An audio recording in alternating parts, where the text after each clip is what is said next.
뉴스의 또 다른 시선 픽입니다. 첫 번째 픽은 이제 제주에서 쉽게 볼 수 있는 전기 자동차 이야기입니다. 제주에 등록된 전기차는 지난해 말 기준 39,393대로 4만 대에 육박하고 있습니다. 조만간 제주에서의 전기차 점유율은 전국에서 처음으로 10%를 넘을 것으로 예상되고 있는데요. 전기차가 늘고 있지만 충전구역에 일반 차량이 주차하거나 오래 세워두는 등 충전 방해 행위에 대한 단속 건수도 증가하고 있습니다. 양행정시가 지난해 단속한 건수는 800건이 넘습니다.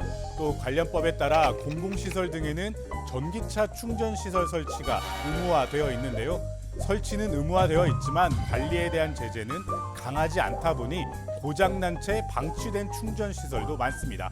아무리 고장난 충전기라고 해도 전기차 충전구역에 주차할 경우 과태료 부과 대상이 된다고 하니 참고하시기 바랍니다.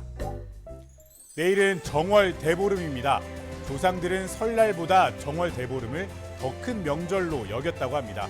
예로부터 정월 대보름엔 부럼을 깨고 오곡밥과 나물을 먹으며 한 해 애군을 쫓고 건강을 기원해 왔습니다.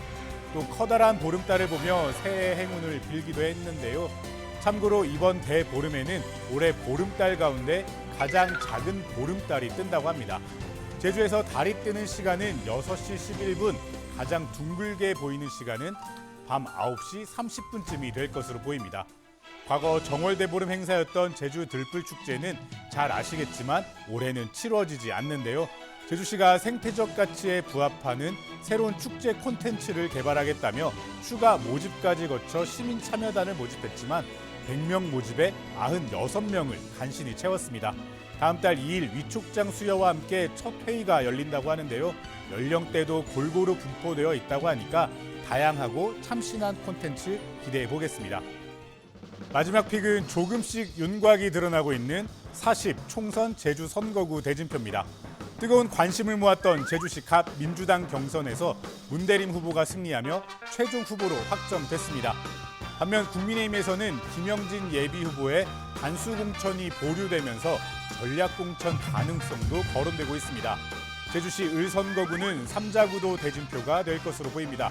현역인 김한규 국회의원이 아직 예비후보 등록을 하지는 않았지만 재선 도전이 확실한 상황이고요.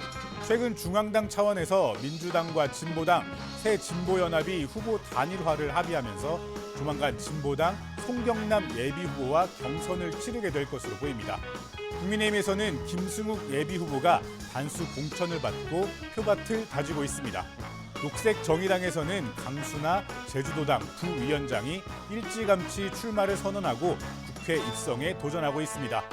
서귀포시 선거구 더불어민주당에서는 이변이 없는 한 3선 도전에 나서는 위성곤 국회의원이 단수 공천 대상이 될 것으로 보입니다. 국민의힘은 고기철 예비후보와 이경용 예비후보가 내일까지 경선을 치르는데요. 일요일에 최종 후보가 발표되는데 이번 경선이 일반도민 비율이 80%여서 서귀포 지역 민심에 따라 본선 진출자가 가려질 것으로 보입니다. 여기에 최근 무소속으로 이명문 전 제주도 연합청년회장이 예비후보로 등록했습니다. 다음 주쯤이면 모든 경선이 마무리되고 최종 후보들이 사실상 확정되면서 치열한 총선 경쟁 더욱 본격화할 것으로 보입니다. 이번 주 준비한 픽은 여기까지입니다.